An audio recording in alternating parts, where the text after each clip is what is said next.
വളരെ സുപ്രധാനമായ ഒരു വാർത്തയിലേക്ക് PM ശ്രീയിൽ വൻ പിന്നോട്ടുപോക്കിന് CPM ഒരുങ്ങുന്നു. CPI തർക്കം സമവായത്തിലേക്ക് നീങ്ങുകയാണ്. PM ശ്രീയിൽ ധാരണാപത്രം മരവിപ്പിക്കും. തീരുമാനം MA ബേബി D രാജയെ അറിയിച്ചു എന്നാണ് പുറത്തുവരുന്ന സൂചനകൾ. അങ്ങനെയെങ്കിൽ അതിസുപ്രധാനമായ നീക്കമാണ്. മുന്നണിയെ പ്രശ്നം പരിഹരിക്കാൻ CPM വലിയ വിട്ടുവീഴ്ചയ്ക്ക് തയ്യാറാവുന്നു എന്നതാണ്. CPM മുട്ടുമടക്കുന്നു, അങ്ങനെ തന്നെ നമുക്ക് പറയാം ഈ വിഷയത്തിൽ. കാരണം CPIയുടെ സമ്മർദ്ദത്തിനൊടുവിൽ PM ശ്രീയിൽ നിന്ന് പിന്നോട്ട് പോവുകയാണ്. അതിൻ്റെ സാങ്കേതിക നിയമവശങ്ങൾ മറ്റൊരു രീതിയിൽ, പക്ഷേ രാഷ്ട്രീയപരമായ ഈ തീരുമാനം CPM പ്രഖ്യാപിച്ചേക്കും എന്നതാണ് സാഹചര്യം. രാവിലെ നടന്ന നിർണായക കൂടിക്കാഴ്ചയിൽ ഈ വിഷയങ്ങളൊക്കെ ചർച്ചയ്ക്ക് വന്നിരിക്കാം.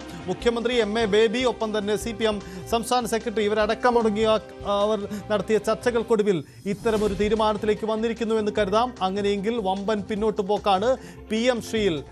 പിന്നോട്ട് പോക്ക് CPI മുന്നോട്ട് വെച്ച ഉപാധികൾ അംഗീകരിക്കുന്നു. ദേശീയ നേതൃത്വങ്ങൾ തമ്മിലുള്ള സംസാരിച്ച് ഈ വിഷയത്തിൽ ധാരണ ഉണ്ടാകുന്നു എന്നതാണ്. പ്രകാശ് ബാബുവും ഈ ധാരണ പങ്കുവെക്കുകയാണ്. അതായത് പ്രകാശ് ബാബുവും പ്രശ്നപരിഹാരത്തിലേക്ക് എന്ന സൂചനകൾ പങ്കുവെക്കുന്നു. മുന്നണി തകരില്ല, പ്രശ്നങ്ങൾ പരിഹരിക്കും എന്ന ആത്മവിശ്വാസം CPI കേന്ദ്രങ്ങൾ കൂടി പങ്കുവെച്ചെങ്കിൽ അതിനർത്ഥം ആലോചനകൾ, ആശയവിനിമയങ്ങൾ സജീവമായി നടക്കുന്നു. PM ശ്രീയിൽ പിന്നോട്ട് പോക്കാണ്. അതായത് CPIയുടെ വാദങ്ങൾ അംഗീകരിക്കപ്പെടുന്നു എന്നതാണ് സാഹചര്യം.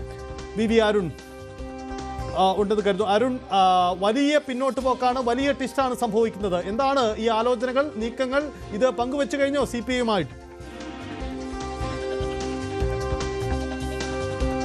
CPIയുമായി അക്കാര്യങ്ങൾ CPI നേതൃത്വം, CPM general secretary CPI general സെക്രട്ടറിയുമായാണ് കാര്യങ്ങൾ പങ്കുവച്ചത്. ഇതുമായി ബന്ധപ്പെട്ട വിവരങ്ങൾ, അതായത് സംസ്ഥാന സർക്കാർ ഈ കരാറിൽ നിന്ന് പിന്മാറാനോ അല്ലെങ്കിൽ ഇതുമായി ബന്ധപ്പെട്ട കാര്യങ്ങൾ മരവിപ്പിക്കാനോ തയ്യാറാണെന്ന CPMന്റെ ഒത്തുതീർപ്പ് ഫോർമുല CPI നേതൃത്വത്തിന് മുമ്പാകെ വച്ചു കഴിഞ്ഞു. അതിലിപ്പോൾ ചർച്ച നടക്കുകയാണ്. CPIയുടെ അവൈലബിൾ സെക്രട്ടേറിയറ്റ് യോഗം ദേശീയ സെക്രട്ടറി K പ്രകാശ് ബാബു അടക്കം പങ്കെടുത്തുകൊണ്ട് ചേരുകയാണ്. ആ യോഗത്തിൽ ഈ CPMന്റെ നിർദ്ദേശം അംഗീകരിക്കണമോ എന്ന കാര്യത്തിൽ തീരുമാനമാകും. നമുക്ക് ലഭിക്കുന്ന സൂചനകളനുസരിച്ച് നേതാക്കളുടെ പ്രതികരണങ്ങളിൽ നിന്ന് മനസ്സിലാകുന്നത് ഇത് പൂർണ്ണമായ ഒരു ഒത്തുതീർപ്പിലേക്ക് പോവുകയാണ്. CPIയുടെ സമ്മർദ്ദത്തിന് രാഷ്ട്രീയ നിലപാട് ഉയർത്തിപ്പിടിച്ച് ഒരു പ്രത്യയശാസ്ത്ര സമീപനം ഉയർത്തിപ്പിടിച്ച് CPI മുന്നോട്ട് വെച്ച ഒരു ആവശ്യത്തിന്, അവരുടെ സമ്മർദ്ദത്തിന് CPM, ഇടതുമുന്നണിയുടെ ഏറ്റവും പ്രധാനപ്പെട്ട ഏറ്റവും വലിയ പാർട്ടിയായ CPM വഴങ്ങുന്നു എന്ന് തന്നെ പറയണം. കടുംപിടുത്തം ഉപേക്ഷിക്കാൻ CPM തയ്യാറാകുന്നു എന്ന് ഇതുവരെയുള്ള സൂചനകൾ വെച്ച് നമുക്ക് മനസ്സിലാക്കാൻ കഴിയുന്നത്.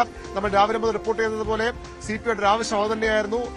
ഒന്നുകിൽ കരാറിൽ നിന്ന് പൂർണ്ണമായി പിന്മാറുക, നിബന്ധനകളൊന്നുമില്ലാതെ പിന്മാറുക, അല്ലെങ്കിൽ പിന്മാറാൻ തയ്യാറാണെന്നൊരു കത്ത് കേന്ദ്രത്തിന് നൽകുക.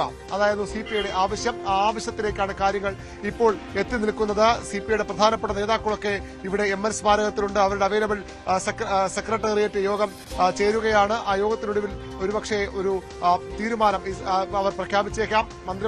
മന്ത്രിസഭാ യോഗത്തിൽ പങ്കെടുക്കില്ല എന്ന് ഒരിടത്തും ഔദ്യോഗികമായി ഇതുവരെ പറഞ്ഞിട്ടില്ല. അതുകൊണ്ട് തന്നെ ഇന്ന് മന്ത്രിമാർ പങ്കെടുക്കുമെന്ന് അവർക്ക് പറയേണ്ട ഒരു സാഹചര്യമില്ല. പക്ഷേ അവരുടെ എക്സിക്യൂട്ടീവ് തീരുമാനം അതായിരുന്നു.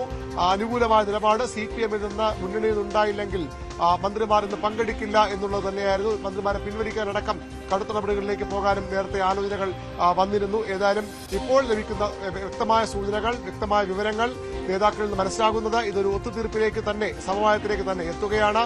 PMC എന്ന മുന്നണിയുടെ നയത്തിന് വിരുദ്ധമായ കരാറിൽ നിന്ന് പിന്മാറാനോ അല്ലെങ്കിൽ മരവിപ്പിക്കാനോ താൽപര്യം കേന്ദ്ര സർക്കാരിനെ CPM വിദ്യാഭ്യാസ വകുപ്പ് അറിയിക്കും. അതിൽ സാങ്കേതികമായും നിയമപരമായ പ്രശ്നങ്ങളുണ്ടാകാം. അതൊന്നും ഇപ്പോൾ CPMO CPIയോ കണക്കാക്കില്ല. പകരം ഒരു പ്രത്യയശാസ്ത്രപരമായ നയപരമായ നിലപാട് ഉയർത്തിപ്പിടിച്ചുകൊണ്ട് ഒരു തീരുമാനം തന്നെ ഉണ്ടാകുമെന്ന പ്രതീക്ഷയാണ് ഇവിടെ നിന്ന് നമുക്കിപ്പോൾ നൽകാൻ കഴിയുന്നത്.